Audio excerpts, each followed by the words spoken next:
The Most Magnificent Thing, written and illustrated by Ashley Spires.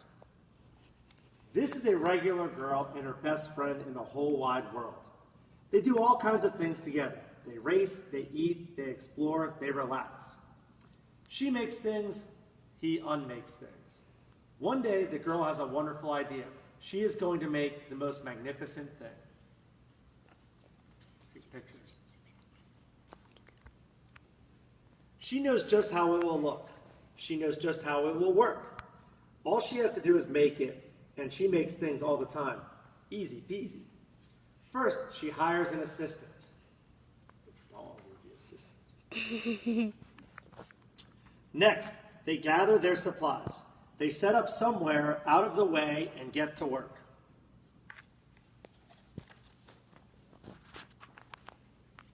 The girl tinkers and hammers and measures, while her assistant pounces and growls and chews. When she is finished, she steps back to admire her work. She walks around one side.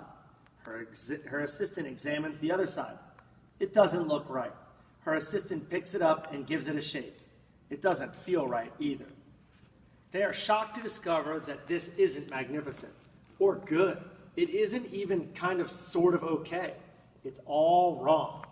The girl tosses it aside and gives it another go. She smooths and wrenches and fiddles. Her assistant circles and tugs and wags. When she is finished, she stands up and takes a long look at it. Her assistant gives it a nudge with his paw. The thing is still wrong. She decides to try again. The girl saws and glues and adjusts. She stands and examines and stares. She twists and tweaks and fastens. She fixes and straightens and studies. She tries all different ways to make it better. She makes it square. She makes it round. She gives it legs. She adds an antenna. She makes it fuzzy. She makes it long, short, rough, smooth, big, small. One even smells of stinky cheese, but none of them are magnificent. Her hard work attracts a few admirers, but they don't understand. They can't see the magnificent thing that she has in her mind. She gets mad. The angrier she gets, the faster she works. She smashes pieces into shape. She jams parts together. She pummels the little bits in.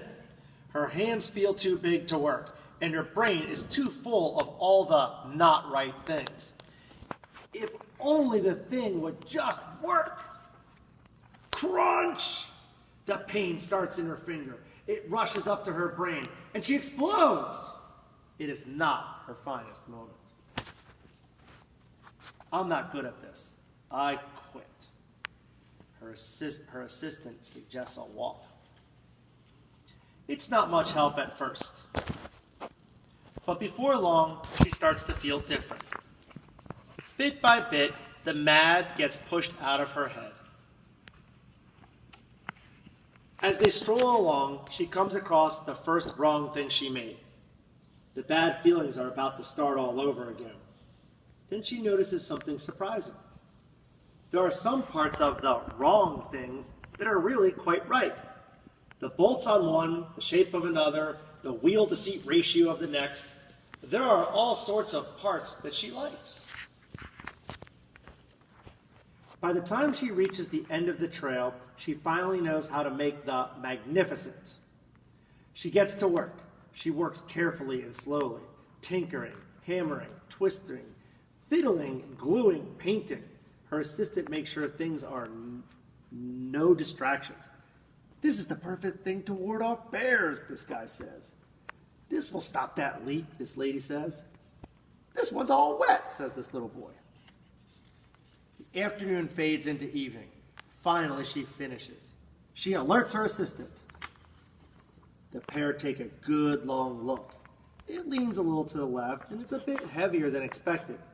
The color could use a bit of work too, but it's just what she wanted.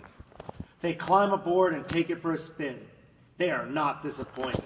It really is the most magnificent thing. The end.